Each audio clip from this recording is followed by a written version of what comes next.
Episode 70. Fan vote, Schwan vote. Hello, everybody, and welcome to the 70th episode of the DNVR Nuggets Serbian Corner. That's three less than Game of Thrones, and I haven't decapitated anybody yet, nor slept with any of my sisters on the show. My name is Miroslav, and boy, what an NBA week is behind us. Our world champions, Denver Nuggets, first played in the Oklahoma in a match where two unbeaten teams at that point were trying to serve the first L to each other. Of course, as you know well, the Nuggets kicked Thunder's ass and left me thinking about only one thing after the game. Would Jokic be willing to ride the seesaw with Chet and Poku on the other side? By the way, Ride My Seesaw by Moody Blues is a pretty good song considering it was performed by a bunch of suit-wearing guys who all look like Brandon Vogt. Just 27 hours later, they were back in Denver to face Super Laurie and the Utah Jazz. The Nuggets were in the lead from wire to wire, and it wasn't a blowout only because of some pretty bad Jamal Zeke minutes. But more on that later. Then, 45 hours later, they were already in Minneapolis, the birthplace of Brandon and Brenda Walsh, to play against the Twin Towers. The starters began the game by missing everything. Jokic was the only guy who was hitting something.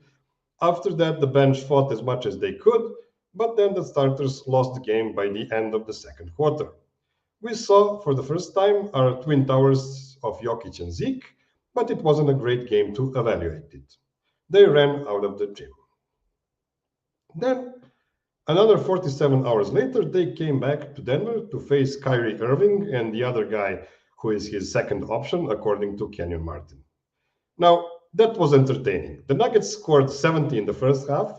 Jamal was dishing, Nikola wasn't missing, so Luka naturally started hunting MPJ on defense. Little he knew it wasn't the MPJ of the past. It was a guy that looked like Bambi on ice, but he still completely shut down the greatest offense generator outside of Denver. After the game, Nikola told Luka that he had to beat him so he could make fun of him later. And trust me, that's the most PG version of what he said to him, actually. I'm trying to keep this show family friendly. Finally, 20 hours later, the Nuggets hosted the Bulls, who were also on a back-to-back. It was a close first half. The second half began with a hamstring injury to Jamal Murray, who did not come back into the game. But despite of all that, the Nuggets played one of their best halves in recent memory and got the easy win against Nikola Vucevic, DeMar DeRozan, and the rest of the Chicago team. The Nuggets are 6-1 and looking strong and motivated. So, 5 games since our last show, that was 8 days ago, so let's dig into it. To no surprise, I have some excellent guests today. First, the first lady to guest on this show, and I apologize, it took 70 episodes for it to happen finally. She is the biggest Nuggets fan in Utah.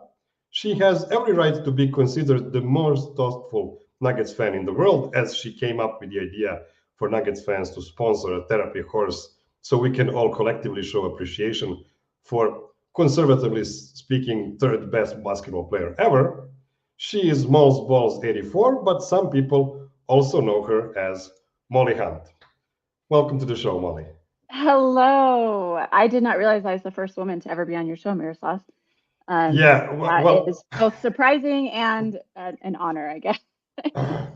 Yeah, but maybe a bit insulting as well. But I mean, it is something I need to work on. So tell me, what's new in Salt Lake City? Oh, well, actually, so I moved a few months ago, and I live kind of in the southern part of the state. So I'm a little bit outside of the Salt Lake City metro area where I had been for the last couple of years, but it's still jazz country down here. I'm still in the Utah Jazz blackout zone, but which means I can get Nuggets on League Pass still. So it's one of the good things about being a Nuggets fan in Utah. And I appreciate, calling out the horse fundraiser stuff. I just want to make sure that we recognize all the people who donated to those fundraisers. It was a really fun initiative, and I'm glad that I got to be a part of it, but I'm super grateful and super, very appreciative of all the thoughtful fans out there who donated and retweeted and, generated some of the hype for it. But yeah, all is well here in Utah.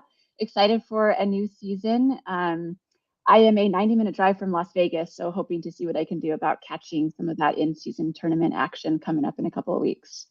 Oh, I'm so all in for the in-season tournament. It's something we have normally in Europe in all the leagues. It is something that's strange only to American pro sports, but hopefully it will catch on in the NBA too. So tell me, I believe it was in this March that you got that huge donation for the therapy horse, and I know it was anonymous, but can you tell me a bit about that adventure?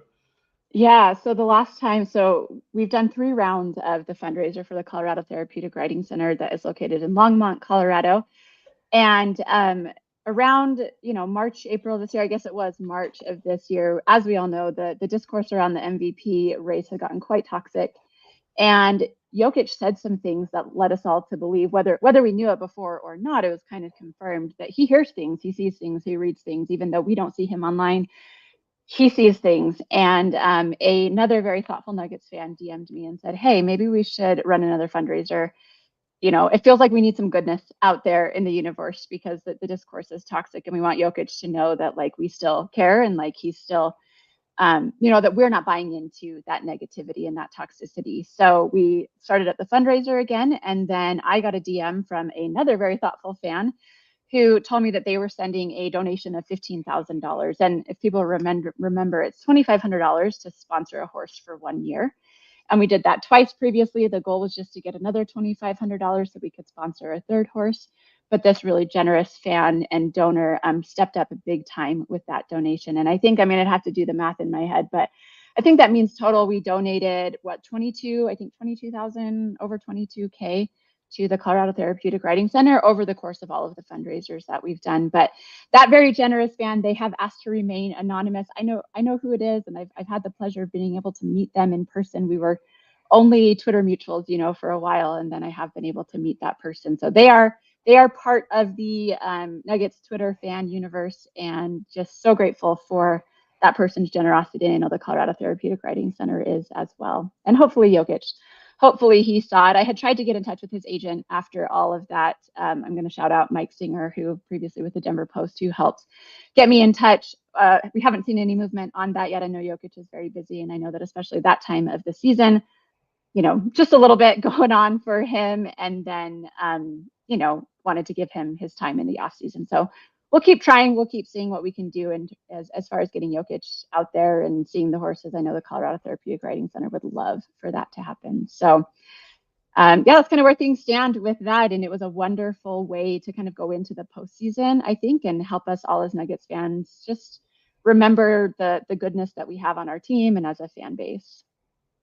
Yeah, I remember the horse's name, Baba, because he is the only horse affiliated to Nikola that isn't earning hundreds of dollars in trotter races all over Serbia. Yeah, a meager $2,500 a year for Bubba. And then the second one, oh gosh, what was I think our second horse was Handsome, was the one that was selected. And then for this final donation, my apologies to Nuggets Nation out there, where I wasn't able to really put the time and energy into okay, let's pick 6 new horses or however many new horses that is and get, that going. But the money did get donated.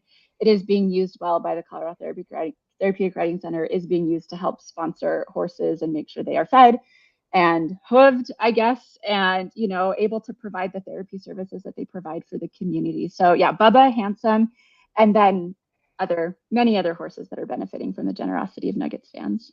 That is such a cool story. Let me introduce my second guest for today. He is a returning offender, a guy originally from Bahamas, which is a place I have on my bucket list. A brilliant singer, an owner of the best radio voice I've ever heard. It's one of the biggest stars of Nuggets, and not only Nuggets Twitter. It's Jeremy Nichols. Welcome back to the show. Wow. Well, let me give you one correction. I went to high school in the Bahamas, but I'm originally from Trinidad. Trinidad, that's right. Yeah. So just but everything else was, I loved it. But thank you for bring me back on the show. I had a whole lot of fun the first time around. So like you said, second time offender, let's make it happen, Yeah, wonderful. So I know you're a huge Broncos guy too. Can you just describe to me the contrast between your Broncos and Nuggets fandom right now? Well, it definitely is a contrast, right? I mean, you gotta think, the Nuggets are coming off a championship and the Broncos haven't sniffed the playoffs since 2016, right? So it's tough. It's tough, but for me, I am as loyal as they come, right? Once I select my team, good years and bad years. Obviously, this is the Nuggets' first championship, so I've had been a Nuggets fan for 23 years up until that point. And hey, we waited the whole time. So for me, it is tough. It's like you go Sunday and like you watch the Broncos. I mean, then again, the Broncos have played well the last couple of weeks. I'm not gonna say nothing, but the Broncos have not played well. Okay, but so you have one team that's essentially at the bottom of the totem pole in the NFL. And then you have your other team who, as you can see behind me, are the current champions, right? So I think it is the coolest thing on certain days, but other days it's kind of depressing. So I think it allows me to stay balanced and humble, honestly. Yeah, but it also makes you stronger, right? Yeah. Now you know how much you love the teams, and it's easy to be a fair weather fan. It is actually what make you and all of the other long-lasting Nuggets fans great fans, because there was so much suffering.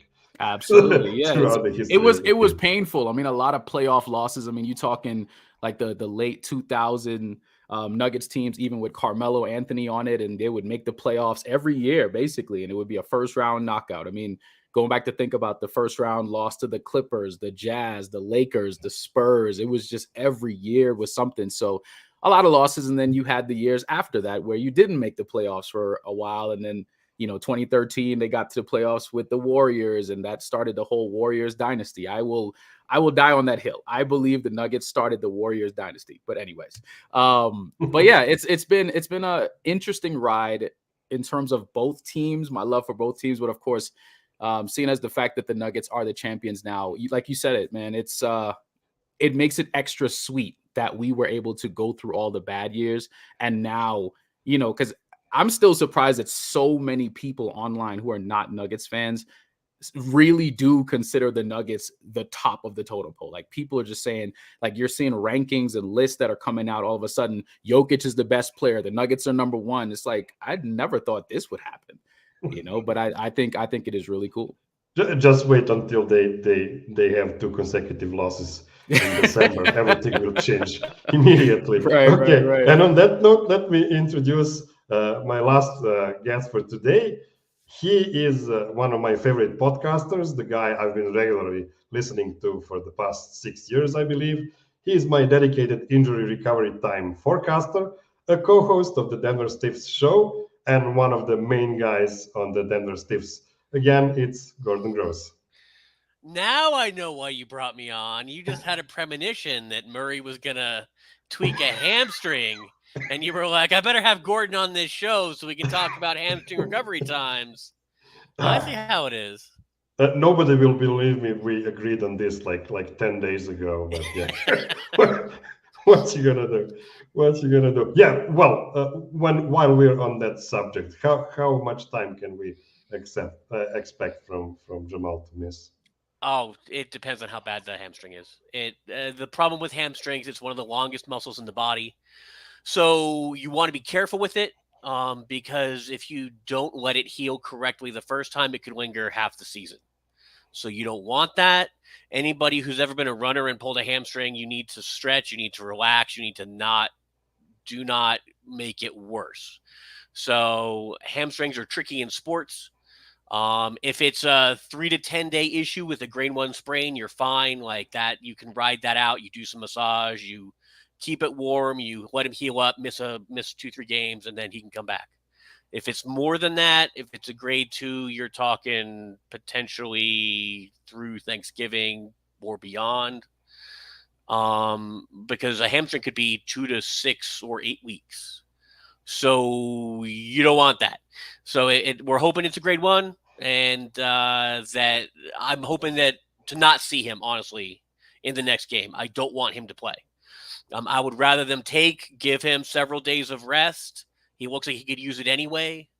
But yeah, for this particular thing, the problem with hamstrings is it could be nothing to something very serious.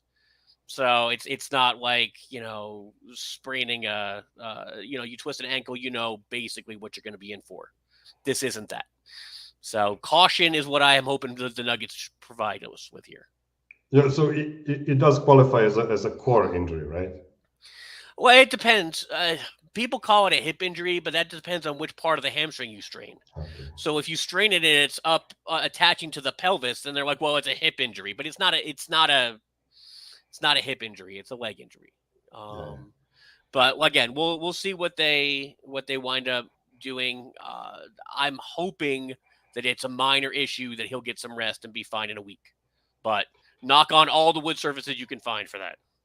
So Mollie, if we face like 2-3 weeks without Jamal, I feel like that could be a good thing for the chemistry of the team, because that would bring Reggie Jackson playing a lot more with Nikola Jokic and building up on something that already looks pretty good at the beginning of the season. So are you more optimistic about Jamal missing time now than comparing like a couple of years ago?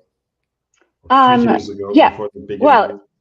yeah, I mean, I think we know who slides into that spot, and it's not this like nobody who's ever played or somebody. Well, I mean, Reggie Jackson, he's getting more minutes.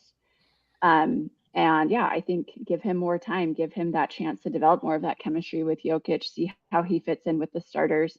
I know there's a rallying cry to get Christian Braun in there in that spot, and I bet Malone plays around with some things and tries different things and gives different guys that start. But I'm with Gordon. I want to see Jamal rest. I mean, it's with this midseason or in-season tournament coming up, it's kind of sad. It's like, it'd be cool to see what our healthy team could do. But at the end of the day, get Jamal some rest. And I don't know. I'm curious, the fact that we haven't heard anything since last night. Like I even was checking Twitter again this morning. I was like just searching for Jamal Murray. I'm like, how has there been nothing? No news about it. I don't know if that's good or bad, but yeah, let's get Reggie Jackson some minutes. Let's get Jamal some rest. Yeah, I see now the comment that my sound was bad, and it's because my mic wasn't on. Yeah, I hope it's getting better now. I mean, I have a different mic, but that's not as good.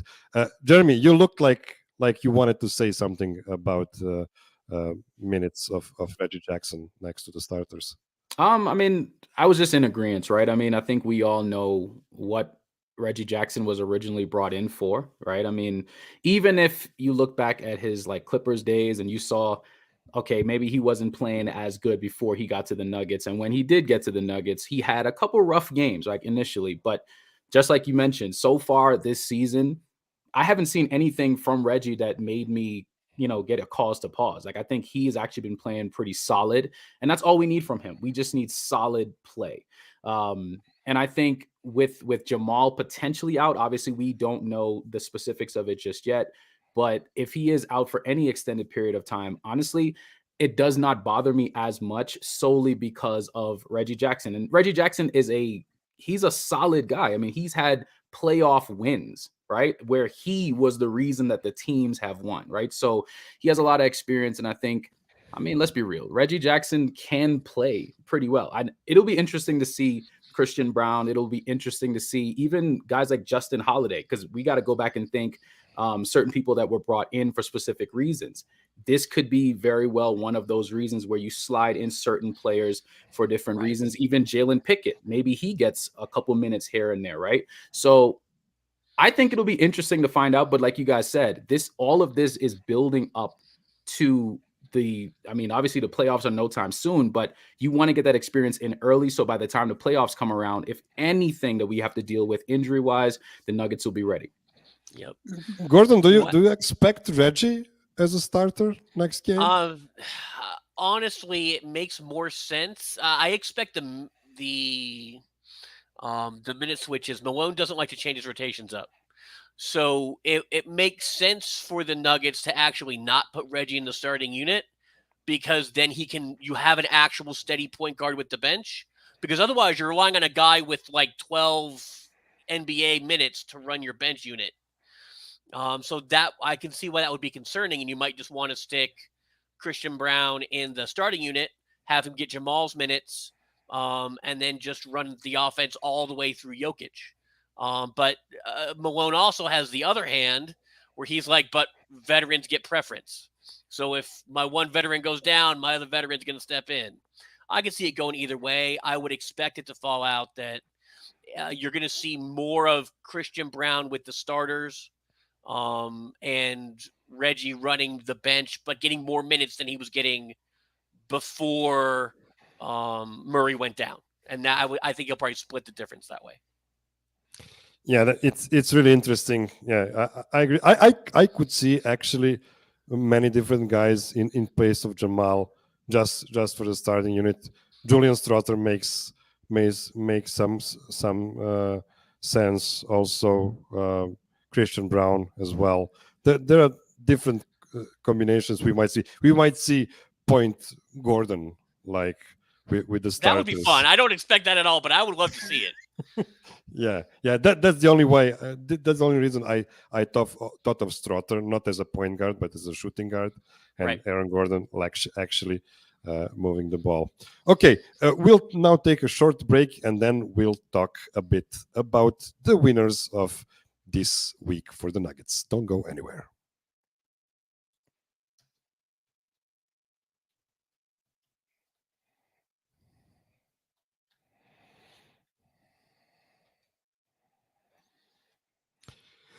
Okay, let's start with the big guy. Some people, and I'm not naming names, predicted for the 5th season in a row that Nikola might take a step back regarding his scoring, so somebody else could lead the team in that category. Right now, he is averaging 27.4 points per game, which is higher even than that insane 2021-2022 season when he was playing with 10 guys that are not even in the league anymore. And I'm not counting those Exhibit 10 guys that, came in for a couple of games. He's also averaging almost 13 rebounds and almost 8 assists. And that assist number is probably going to rise up a bit until Jamal comes back for sure. So the turnovers already evened out after that Memphis game when he turned it over like 8-9 times. He's now at his 3-year average there. And his effective field goal percentage is even higher than last year. And we thought that's not something that can be done. 67.5%. Like those are like prime DeAndre Jordan numbers when he was only dunking and nothing else. So we've been humble enough for years. It's time to say it openly. We had the Magic Bird era. We had the Jordan era. We had the Shaq and Kobe era. Spurs and Warriors eras. But this is new time. This is Nikola Jokic era. Knock on wood. Everybody stays healthy. Nobody is stopping this guy. So, Mollie, does Nikola look better to you this season, or is it like same old from him? I mean, I hope I never get to the point where Jokic is just same old, same old. So what stands out to me, and to be fair, so I missed last night's game, and I wasn't able to watch all of the Jazz games. So what does stand out for me, though, from the games that I have been able to watch so far this season is his shots around the rim. And I think the rebounding has to do with it, where he's just, anytime he grabs a board, it goes in. He puts it up and it goes in. And to me, those are the shots where I'm like, he just doesn't miss those. I mean, we've talked for seasons, right, about his touch, his softness, his finesse around the rim. And to me, that's where it's really standing out when I think about like, well, what is it that's changed or what's improved or how is he getting even better? Those just aren't, those are going in every single time. And he's there every single time to put those back up on his own misses and then anybody else's miss, So to me, that's what really stands out, where it's just that efficiency is going up on those shots. And I don't know if you just keep practicing those shots, but they just never miss. I feel like every time one of those goes up, it's going in. So Jeremy, do you think that he came to the conclusion he needs to assert himself a bit more, because that actually opens everything up for the Nuggets, or is it something that the whole team was probably building up to? So now we can get this version of Jokic. Well, what I'll say is what he said at the parade really stood out to me and to a lot of people, right? Obviously, he said some things that were just like, whoa, okay, we like to hear this from him. So I think his mentality has changed, right? I think obviously there is this common misconception about Jokic that he does not care. Okay, like a lot of people say that all the time. Now, I have been a firm believer that he did not care about the negative stuff that people would say about him. But of course, after the Kendrick Perkins situation last season, we obviously saw that he heard and he took those things to heart, because let's be real, he only lost that MVP because he chose to lose that MVP. Everyone with sense and everyone who understands basketball knows that. So, but what I will say is one of the biggest differences that I'm seeing so far this season, we saw it really the other night when he hit that three against the Mavericks, and you saw that raw emotion. Like it wasn't even a moment where he was sharing that with his teammates. That was for him, right? When he hit that three and he turned around, that was like he kind of like belted down, and it was just him alone in that moment. Obviously, everybody else was celebrating, but you're starting to see it now where he knows how dominant he is. He knows how good he truly is as a player. And I think that is a scary thing for the rest of the league, because now he's confident in his own abilities. And let's be real, even with Jamal Murray out, all we're gonna see is just Jokic kind of put his head down and say, all right, cool. Well, y'all know this is not different from me. I've been used to carrying this team, right? So that's all we're seeing now. We're seeing a Jokic who now understands his own abilities, and he's becoming, or he is now, what we thought he would become. So Gordon, Nikola actually had to play for a full season without Jamal and Michael 2 years ago, and he took the team to 48 wins. Yeah, he did not like pull a Luka and miss on the play-in. So, what do you think would happen, God forbid, if he had to do the same thing again in the regular season? Would it be the similar result with his new me? Denver would be better. They would win more. They're better suited around him. It's not just that Nikola knows who he is now. It's that everybody else on the team knows who they are, and they know what they need to do to play with Jokic. Like that before, like when we said that Nikola needed to take the reins more or start earlier, it's because he was trying to get everybody involved. He wanted to lay back for a while, and then if they were behind, he would take one of those giant third quarters and just put it on people. He did one yesterday against the Bulls. He just decided, okay, fine, I'm just going to put it on somebody in this third quarter, and he did. But that was his plan all the time before, and now he goes from the jump. He knows what he's supposed to do. Everybody knows what they're supposed to do, and they do it. So there's no confusion. Everybody knows how they work together. It's a well-fitted team, and even without Murray, it's going to create a bigger burden on Jokic. But like you said, he knows what that is already. He's already done a full season of it, and he now has teammates that, except for the Murray hole that you'd have to fill, everybody still plays their same role. You know who those guys are. You might have MPJ taking more shots, but MPJ has shown he's willing to do that. He's also willing to do all of the little things. It's not just shooting. So if he doesn't get more shots in a game, he'll keep playing defense and stuffing Luka all the time.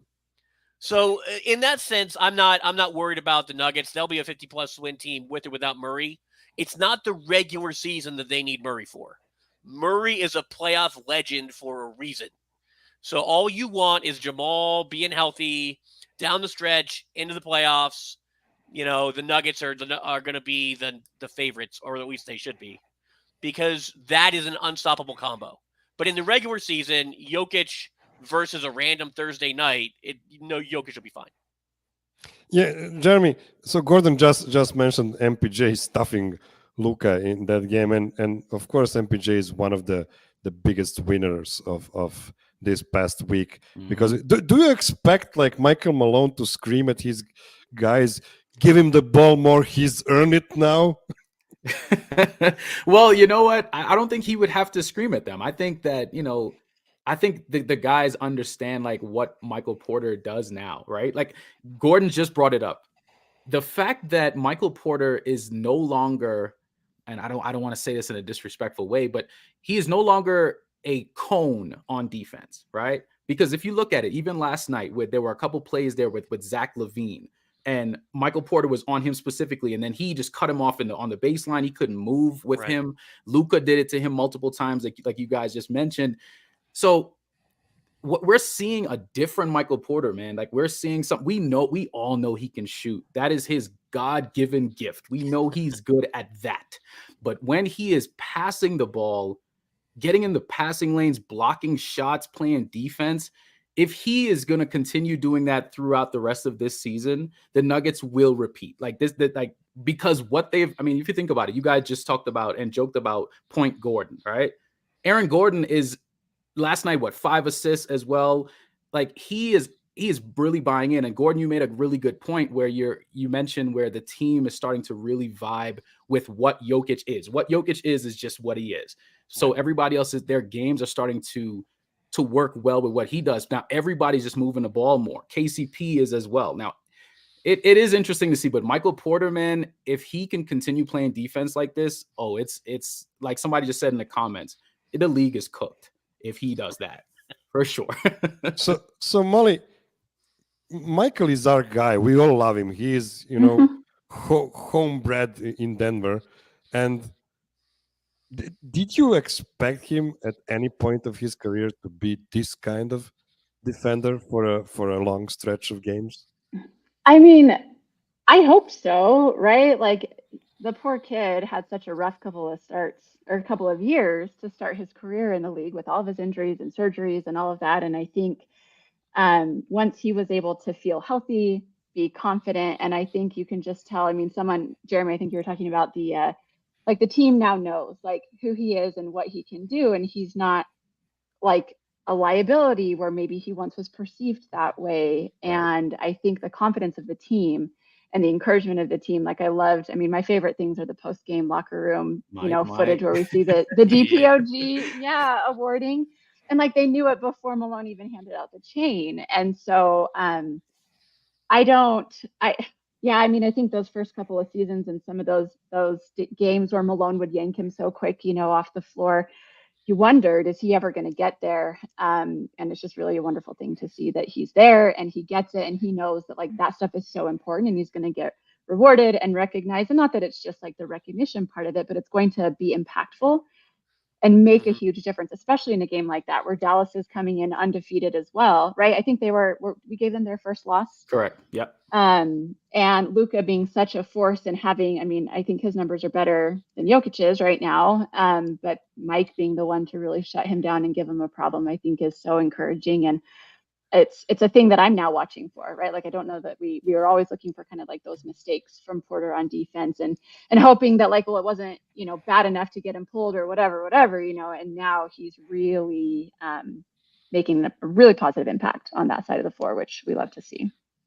So Gordon, Michael still looks like Bambi on ice most of the time, especially when he's handling the ball. But even on defense, his steps that do not look super smooth, but still, effing Luka Doncic could not do anything against him. What's his secret? Well, and is neither it just could the Zach leg? LaVine. Neither could Zach LaVine. Yeah. And the thing is, it's because he's giving them enough space. So yes, he's on the wrong foot or leaning the wrong way, or he still has a bad ankle. He still has a foot with nerve issues. Like, the guy's never going to be what he was at 18 as a high schooler from a, quickness and athleticism standpoint. But he is so much stronger now, you can't back him up. And he trusts his length. So if you're going to go at him, he's already back far enough that you can't get around him. He's not playing you too close. He trusts his 7-foot wingspan. And if you want to shoot over him, he's going to let you try. And, good luck to you. That's fine. If you make it, you make it. Guys have not been making it because he's close enough to then adjust to get to you without fouling you. And that used to be his old problem was that he would jump out at people shooting threes and get in their landing space and run them over and whatever. He doesn't do that now. He just gets close enough to alter your shot, close enough to block your shot, close enough to tip a pass, close enough to stop you from driving. He doesn't have to be perfect. He's big enough compared to everybody playing his position that he doesn't have to be perfect. He just has to be there. And now every time he's there. It's just beautiful to see that growth. I honestly think a lot of that comes from Aaron Gordon and their friendship and the fact that, AG knows everything about defense. And I don't think playing next to him with him as your friend on the squad for, a couple years now is going to make it so you'll remember some of that. You'll know where to be. It's not just a coaching thing. It's your friend, talking to you after practice in the sauna being like, look, so you were doing this thing, be over here. It's not just on-court coaching. It's hanging out. It's all the little things that make this team family are one of the things that also make them great. Yeah, it's just a wonderful story. It might be the most beautiful story of this year. And now I have to go to a place that's not as comfortable to us because it's not the super positive thing. And another winner of Nuggets related week were actually the Wolves, because they showed they can bother Denver's 1-2 punch. And this especially goes for Jamal, who had a lot of trouble versus Jaden McDaniels. Jamal has been excellent this season as a facilitator. Right now he averages more assists than Nikola, but his efficiency was super inconsistent. He's had 2 games with 60+% from the field, but also 3 games with under 40% from the field, one of them actually at 30. In his last 2 games, he's shooting 10 of 31, and I'm not counting the last one when he got injured. And those are some Jason Tatum numbers. So, Jeremy, are you concerned about the scoring aspect of Jamal's season we've seen this far? I'm not. I think based on it, we just heard about it too. Obviously, we see what Jamal does. He's a playoffs guy, right? And we are 7 games into the season. I think yes, you're still trying to see what certain players can do going into the beginning, right? Because coming off the long playoff run, we don't know what they did in the summer and the off season and all that type of stuff. But for me, I really don't start judging it up until I want to say a little bit after about a month in, I think is when you start to see it. Because think about this. Look at last season when Jamal got into the beginning of the season and they interviewed Jokic and they basically asked him hey, what do you expect from Jamal Murray this season, coming off his injuries, things like that. And he said, I'll give him probably the first 20 games. He's probably going to suck. Right. So when he said that, for me, that's kind of where I judge players. I say after about 20 games or so, you start looking at the efficiency, you start looking at it. But for me, as long as the Nuggets get to the playoffs, I have no worries in my mind about Jamal Murray because I know he's going to turn into a demigod and going to go crazy. This is what he does. And for me, that is all I'm concerned about. So right now, 7 games in, I'm not really concerned about his efficiency. I do like the fact that his assists are going up and he's keeping the defense honest because they know that once he gets hot, it's over. I think we all just want him to finally become an all-star this year. So this is why we were hoping for a bit more of a hot start for him. But Gordon, I have a feeling you're going to pull some cross comparison between all the Jamal's Octobers and Novembers from 2016 up until today, and to tell me that this is actually in fact his best beginning of the season. You're Nostradamus because this is his best start to the season. Jamal is a slow starter. Everyone needs to know that. Jamal never comes out of the summertime, on fire. He's always wait, basketball. And then, he's a little inconsistent and then he gets rolling and his numbers work out, but it's usually one volcanic game, one crappy game, and a couple of okay games.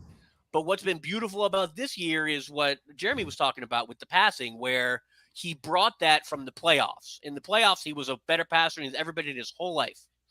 And he brought that to this regular season, which is an upgrade from his previous seasons.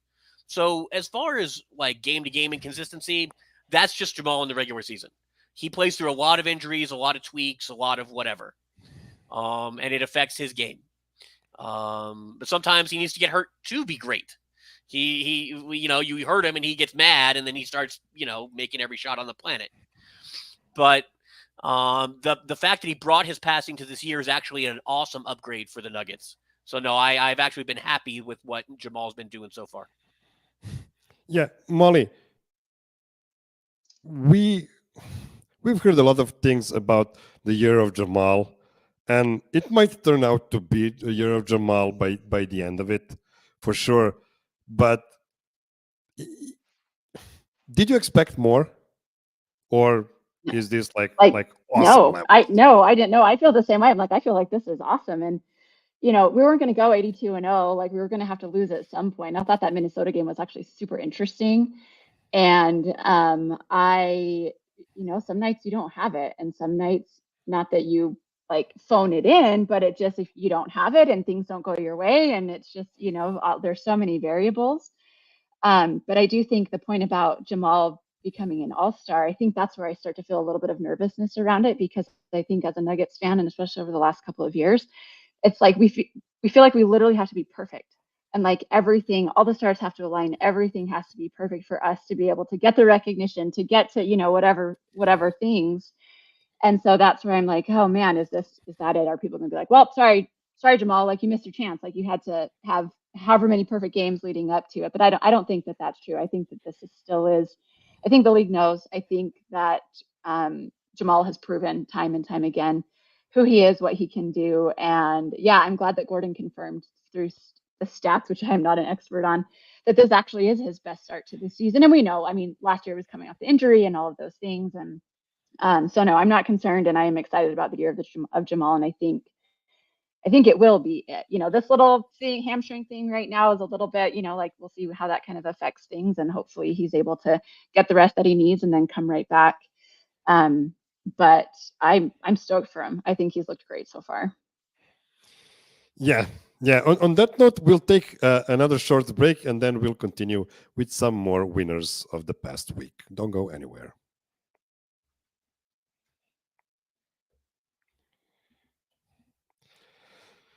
Okay, we are back. Next winner of this week, Christian Braun. Now, he looks solid as a rock. There's not a lot of things he excels at on the offensive end, but his net rating right now is, oh Jesus, I have this as a question later on, but I'm going to say it anyway. He's second best on the whole team after Aaron Gordon, and that's not only because he is a monster on defense. The team plays great on both ends with him in the lineup. Jeremy, does Christian already look like a full-blown veteran to you?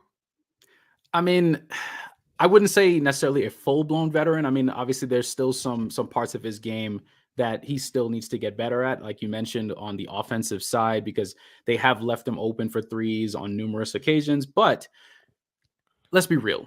Christian Braun is a proven winner. We've talked about this before, from high school to college, immediately in the NBA, just back-to-back championships. Like, this is what he does. So for him, I think his best gift is the fact that he knows how to play well with other people. Like, he doesn't try to do too much. He knows what he's good at this very moment, and he plays to the best of his ability. And it's always effort with him. I don't ever look at Christian Braun and see anybody that gives up on plays. Even if he turns the ball over, you can see back on defense, running as fast as possible to get the ball back or to at least make a stop. So, and I think KCP has actually been helping him with that too, because even the other night I saw a play like that with KCP. He turned the ball over on one side, immediately ran down and slapped the ball out of the guy's hand before he made the layup. And I'm seeing that same thing from Christian Braun. He's learning a lot from guys, and I think KCP might be the guy that he's watching a lot, because I mean, KCP doesn't get a lot of credit But I think Christian Braun is emulating a lot of that stuff from him, although he was doing some of those things in college as well. But as a veteran, I mean, listen, man, the kid has skills. He absolutely has some natural talents. And I mean, from a defensive standpoint, I don't think there's a lot of guys in the league that like playing against him. So when Christian was drafted by the Nuggets, we've heard that he's a guy that likes to trash talk, that likes to taunt his opponents, and I'm actually glad he's not doing that just yet in the NBA. He looks like a silent killer. That's my favorite feature of his. Mollie, is this what you were hoping for to get from Christian, what we've seen so far? Look, Christian Braun is the lock screen on my phone right now. So this is more than I could have ever hoped for. In fact, I was trying to remember it's some dunk from last season, but it's just like the most amazing picture. But I didn't know who Christian Braun was when we drafted him. I don't really follow college basketball. And I was like, I hope he's excited to come to the Nuggets. Like, that's what I thought. I was like, I hope he knows what he's about to walk into. And like, I hope he feels excited to play for the Denver Nuggets and play for Jokic, or play with Jokic and with our team. So yeah, I've been, I mean, I don't know if other people had different expectations, but I didn't really have any expectations. I don't know that you put a lot of expectations on a rookie, especially with the team that we had, right? Like, it's not like it was a lottery pick or things like that where there are super high expectations. I think he has completely over delivered and like completely exceeded my expectations. And I like what Jeremy said, that it's like he's not a vet yet. Like, this is his second year in the league, but he definitely looks like he belongs. He's not scared. He's not timid. He's not like he does things and he makes things happen. And I've just been completely impressed, and I love Christian Braun. Gordon, do you expect to see more of Christian this season as a shooter or as a playmaker? What do you mean by playmaker? I mean, like actually initiating offense. Well, the thing is Christian doesn't shoot that much. So Christian's gift is very much like Bruce Brown's gift, which is I get a rebound and I just run my ass off down the court and I make stuff happen. Like, that was what, Bruce was doing and got him a giant contract, because it's an amazing skill set. And, Christian Braun can leap out of the gym. He's a good rebounder. I don't think he passes guys open, but he finds open guys, which is the important part. He's happy to pass the ball in transition, or take it up inside if he needs to. And again, that jumping ability helps on both ends of the court. Christian's finishing great at the rim and not great at all from deep. And I want his three-point shot to come along. But if you were looking for a Christian Braun to be a Bruce Brown replacement, then what you wanted was, who's the guy who can rally the troops, who can get a stop, who can get the team out in transition all the time, who's not afraid of anything, who goes in among the trees and handles his business. That's Christian Braun. That's what he does. That's what he's done from the jump. So no, he's been great at what they've asked him to do. I do agree with Jeremy that he does seem to be predicating a lot of his game off of KCP, which I think is outstanding, because he's probably going to be KCP's replacement at some point. So, like, you want him to be practicing for the role that he's going to get.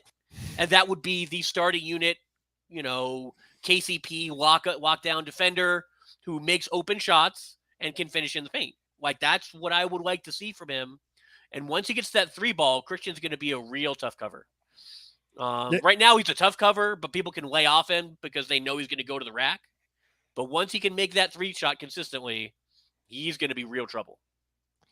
Vast majority of people that's watching this or listening to this as a podcast all already follow Andy Bailey on Twitter. But just in case you don't, just look at his tweet from yesterday or even today, when he compared the numbers of Bruce Brown from last year to Christian Braun's numbers this year. Yep. And granted, there are per 75 possessions, which means Christian is compensated for the fact that he's only playing for like 18 minutes per game and Bruce was playing for about 30. But his production is the same or better than Bruce's from last season per possession, which is actually insane to think about. And his rebounds are like double what Bruce was doing last year. So that's super encouraging about him. Another guy I think was a winner of this week, of this huge 5-game stretch, is Peyton Watson. Now, he's been up and down. He's been benched in one of the games, but he's going to be an impact player in the regular season for sure. Denver is right now second in blocks per game in the league. Now, when did that happen for the last time? Do you remember, Gordon? No, but probably when Marcus Camby was on the team. I was gonna say the same thing. So yeah, Probably. It was at least that long ago. Jeremy, how did you see Peyton Watson's games? man. I mean, going back to last season, you know, obviously the last few games right before the playoffs started, and you got a chance to see, right? You got a chance to see Peyton Watson against the Phoenix Suns, against the Warriors. And, you know, you obviously had that game where he blocked Steph, I think either 2 to 3 times in that game, played really well against the Suns. Obviously, he was the leader of the team essentially for the summer league team. And so we kind of expected him to have a bigger role this season. But man, when I tell you, there's something about Peyton Watson that I've been personally watching, right? I am one of those people that, like, I'm very competitive. When I play any type of sports, I play basketball, anything, I'm very competitive. When I look at Peyton Watson's face, right? Let's just say he misses an assignment, misses a block, or he misses a shot on the offensive side. The look on his face is always of, all right, I'm going to get that back. I'm going to make up for that. There's just something special about him where he's constantly hungry. And I think the Nuggets need a player like that, especially a young guy going into his second season. I mean, he's already tasted some level of success. Obviously, he won a championship with the team, but I think for his individual self, we're going to start to really see his game develop. We'll see those threes going at a higher clip, but defensively, yes. I mean, the shots that he blocks and the fact that he can jump so high on those dunks, Peyton Watson he's one of those players that a lot of teams would love to have. And if the Nuggets develop him the way that I believe they will, that's another guy for this Nuggets future that is going to be a lockdown defender, but will also be able to make the three. And we know he can get to the basket. So like I said before, the league is cooked. so Mollie, like 18 months ago, I was really low on Calvin Booth's first moves. Like, he signed DeAndre Jordan in like 5th second of the offseason. And then he drafted a bunch of rookies. Like, I was hoping to get a real strong veteran team, and he was just piling up the rookies. And then, like 3 months ago, he said, no, you guys are going to see Peyton Watson is going to be better than Bruce Brown last season. And I was like, what is this guy talking about? That's crazy talk. But should I stop worrying about Calvin Booth's decisions? I mean, maybe the way he talks about players and things to the media, there's some questionable things there, but no, I think his decisions have been solid. And I think sometimes, I mean, I don't scout these players. I don't know anything about them really going into it, but he does. And I think he knows and understands this team and knows and is looking ahead to the future and is a couple steps ahead, you know, and understands that development process and understands what they're going to need, and knew that the Bruce thing was only temporary. Unfortunately, as much as we all hate that, we knew that was inevitable. So yeah, Miro, I think you should, you know, change the way that you feel about Calvin Booth and what he's doing. I think these picks have proven to be, you know, they're still developing, but very impactful and just the right fit to kind of fill in those holes that we've had. So, Gordon, is P. Watt going to be a playoff player this season? Ooh, see that, and that was when I was annoyed at Booth when he drafted Watson. Not that Watson wouldn't be good, but that Watson wouldn't be ready. Yep. that I wanted to win a championship now, and Watson was 2 years away from, he was going to miss 2 playoffs. I didn't think he'd be ready for the playoffs last year, and he wasn't. And I didn't think he'd be ready for the playoffs this year. Now I might be wrong about that, because Watson looks, when he's directed at the bucket, he looks amazing. When he's directed at the ball carrier. And that's really, with rookies, the problem that you run into. And I consider Watson a rookie. I know he played like 3 games last year or something, but let's call that a rookie. And he was he's a young kid. It's not like he's the same age as Christian Brown. Watson's a couple years younger. He doesn't have the college experience. He doesn't have the pro experience. And one of the things you lose in that is the ability to understand and implement team defense.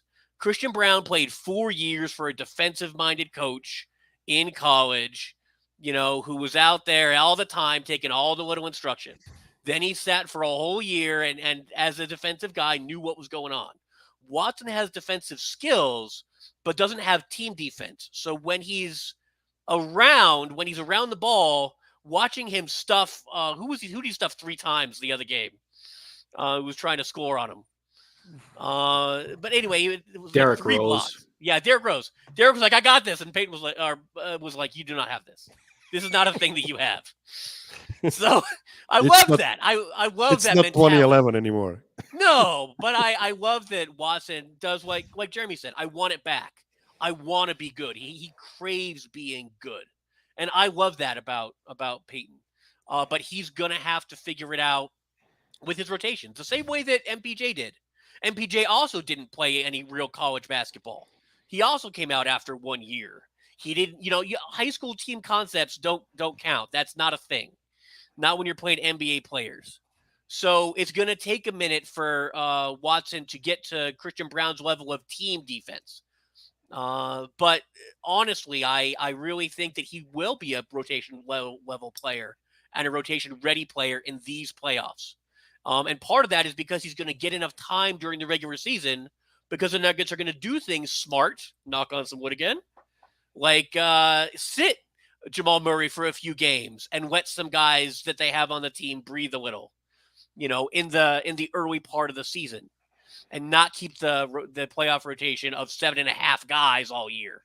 You're going to let those guys play. And that's what the Nuggets will be able to do, that will allow Watson and Brown to be playoff ready when they get there.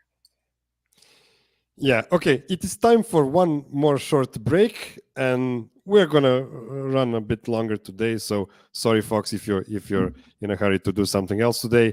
You invited me on; it's your fault. Every time. So don't go anywhere, and we'll move to another segment, I promise.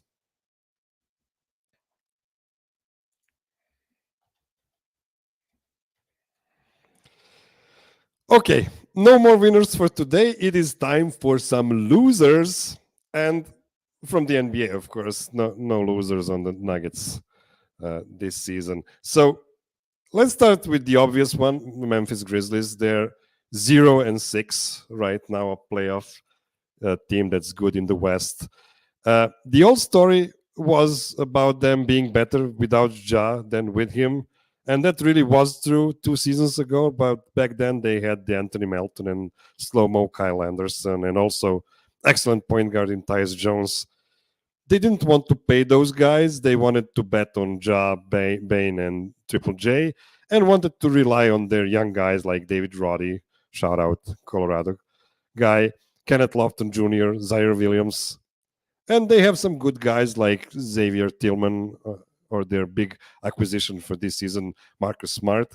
But then their best shooter, Luke Kennard, is shooting 12% for 3 on almost 6 attempts per 20 minutes, which is actually how much he plays.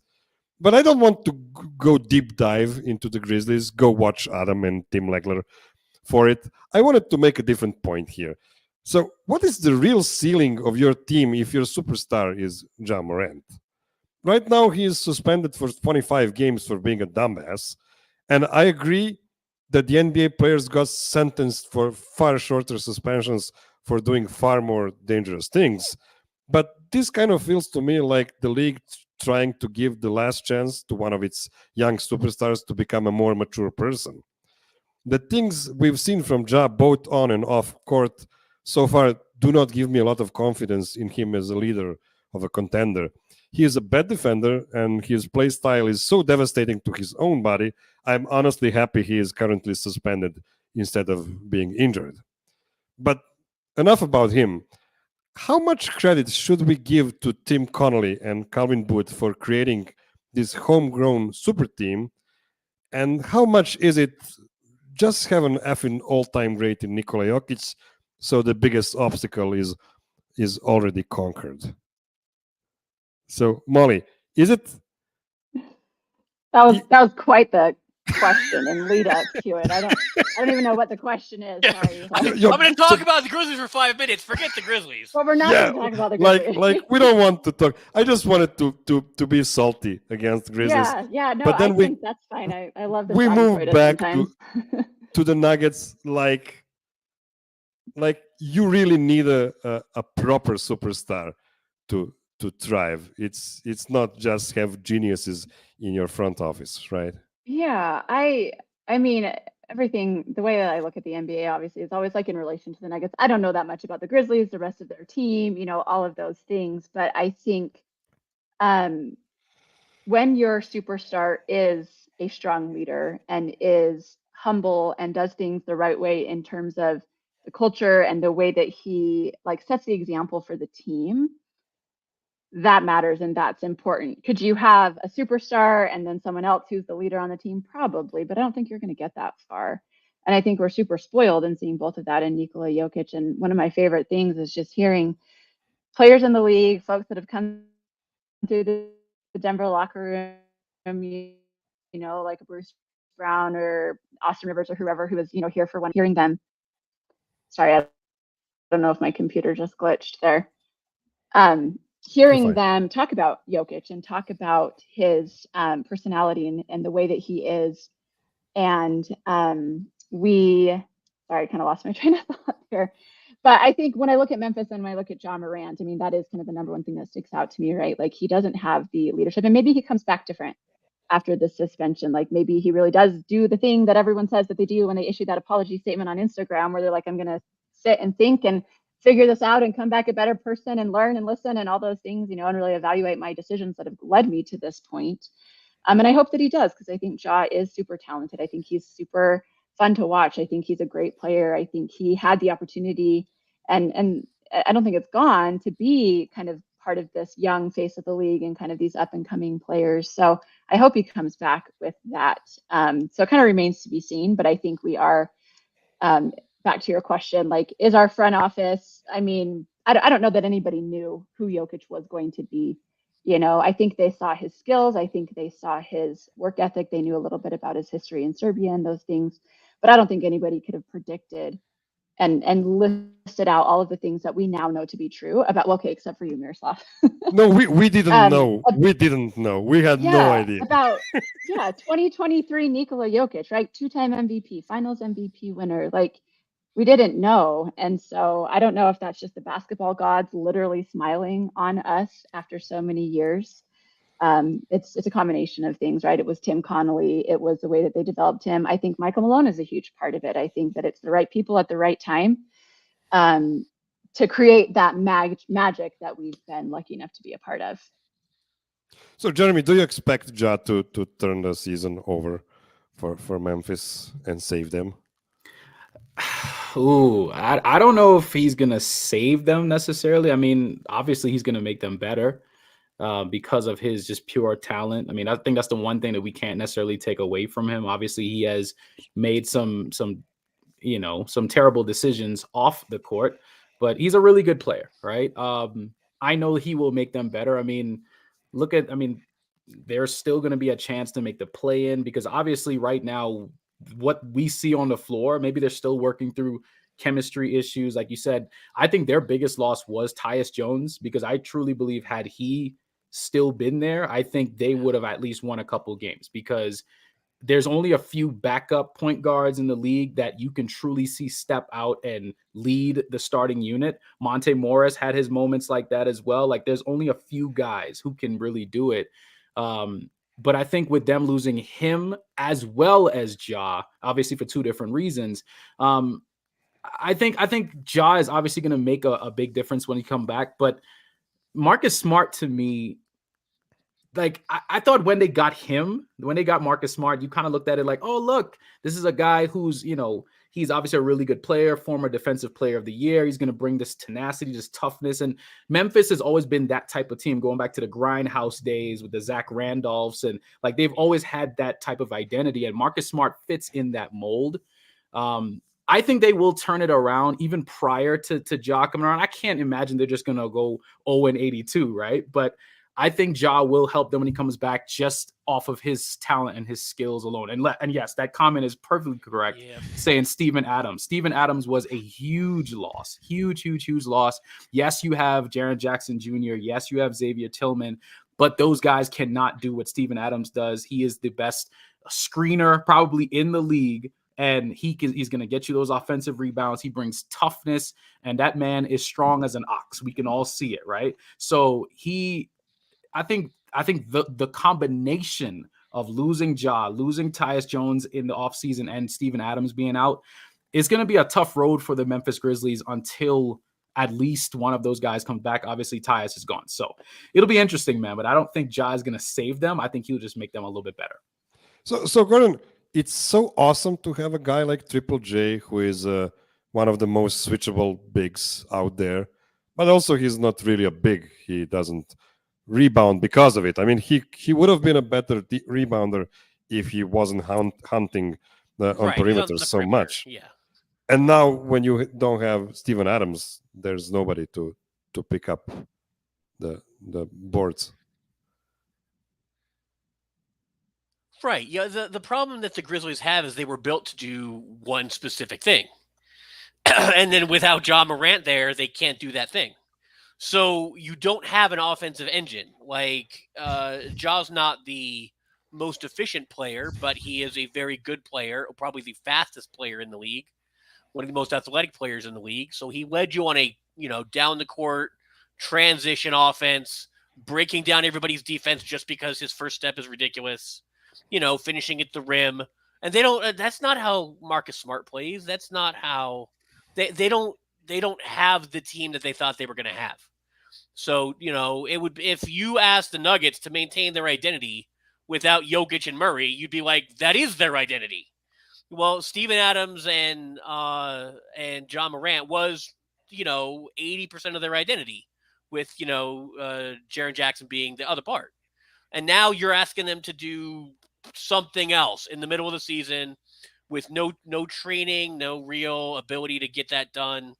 I don't think, if we're talking about saving them as far as making the playoffs, maybe because there's a play-in tournament, they might make it. But no, he's going to be too far behind to save their season. Because even if they get into the play-in tournament, who are they going to get? Us. Like, you're going to get us. Oh, yeah. What are you going to do?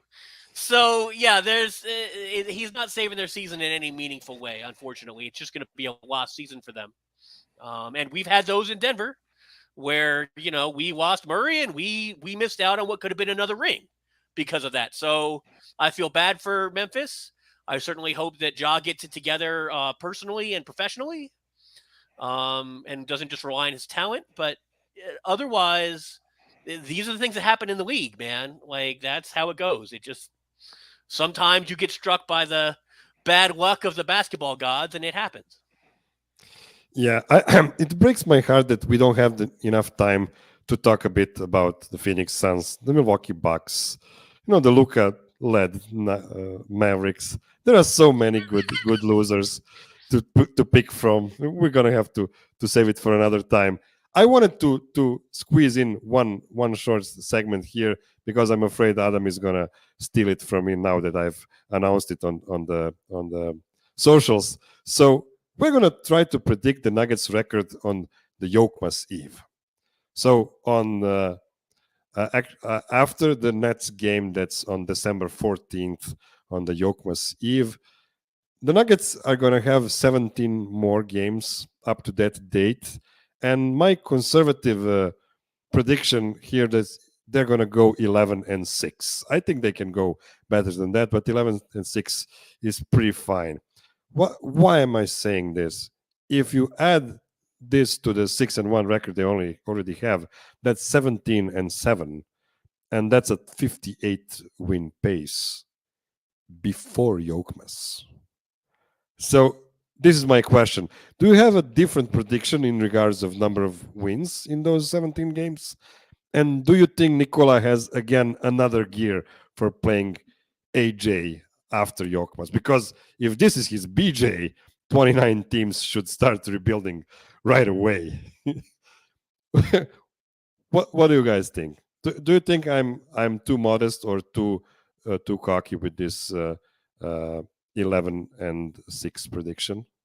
Whoever wants to take it. I have some thoughts on this. I actually went and looked at all of this. So in the games between now and Jokmas, they have a 5-game road trip in November. They have a 4-game road trip in December. They have 4 back-to-backs in that period of time too.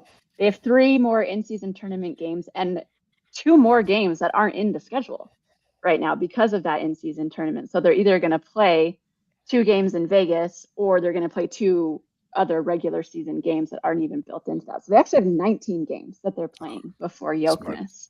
Smart. So I know I came prepared for this one. So I think they're going to go. I think they're going to lose a few more in there, and I think some of it might be not on purpose, but I think that they're going to be strategic, maybe in some of these games.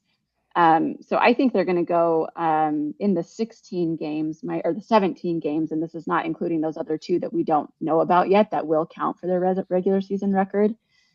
I'm predicting 9-8. I think they go just over 500 for those games because I think they lose some of those road trip games, they lose some of those back-to-backs. I don't know. I'm curious to see how they approach that in-season tournament group play and then the tournament itself. Are they going all out? Are they gunning for that in-season trophy? But also those are single elimination games, and so there's a lot of variation in there. So, anyways, that's my prediction: 9-8 over those 17 games. Gordon, Jeremy? I'll be honest. I do tend to agree with both of you essentially, because I do think that I don't think you were being cocky, right? I don't think you were being cocky at all with your predictions. And we also obviously have to factor in the Jamal Murray injury. I mean, I think that in itself is probably the most important factor in this. But if I'm being honest, I still think that the Nuggets are still going to win a sizable amount of those games. So I'm actually going to go 12-5. And the reason I'm saying 12-5 is because I think that a lot of teams will face the Nuggets and then essentially say, oh, well, they're not full powered. We're not going to do. I think it's going to be a situation where the Nuggets are going to still now catch people off guard like they did last year, because this is not a fully powered Nuggets team. If you play the Nuggets right now, all you're going to hear from us Nuggets fans as well, had Jamal Murray been healthy, we would have won that game. We're going to use that because now we have proof as to what he can do in those games. But I think that we're going to be surprised by the same names that we've brought up in this show with the Peyton Watsons and Christian Browns. I think you're going to get a lot of production from those guys, and those players are going to surprise other teams. So for me, maybe this is just me being a homer and being biased with the whole situation, but I still think the Nuggets are going to win a decent amount of games as long as Nikola Jokic stays healthy. Once he's out there, let's be real, they want a playoff series with Austin Rivers and Facu Campazzo. So the way I see it, you put Jokic out there, they have a chance no matter what. So 12-5 is my prediction. So Gordon, Mollie predicted a 51 win pace and Jeremy predicted a 61 win pace. Where are you at? I'm with Jeremy. And that's simply the Nuggets usually waste the first 6 weeks of every season forgetting how to play Nuggets basketball. Mm-hmm. They come back every year And they're like, well, now we're going to put the ball in Jamal's hands more. And, Jokic is going to spend 6 weeks off ball. Or now we're going to, play our offense this way with only outside shots. And then every year around, Jokmas, we're like, okay, now we're going to play actual Jokic ball. And then they do it the rest of the year, and they win it like a 55, 60 win clip every year. Because that stretch, they actually play their basketball. They came out of the gate this year playing Jokic ball. They came out of the gate this year playing Nuggets basketball. They haven't forgotten who they were, which they had been doing every year. So, no, I'm not worried about that. And I think that missing Jamal is a big deal, but it's not playoff Jamal, and these are not playoff teams. They play the Rockets like 3 times between now and, and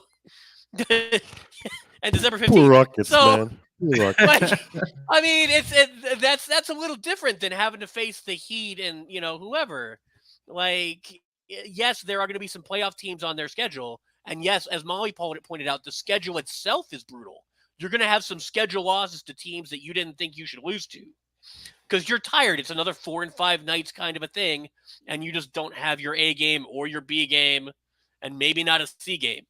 But honestly, I do think the Nuggets are going to handle their business in the first half of the season, unless Murray is out for an extended period of time, which would give teams the ability to find weaknesses in the non-Murray, schedule versus,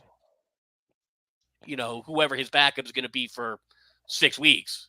And if that doesn't happen, you're not going to be stopping the Nuggets and what Nikola Jokic does, because no one can stop the Nuggets and what Nikola Jokic does.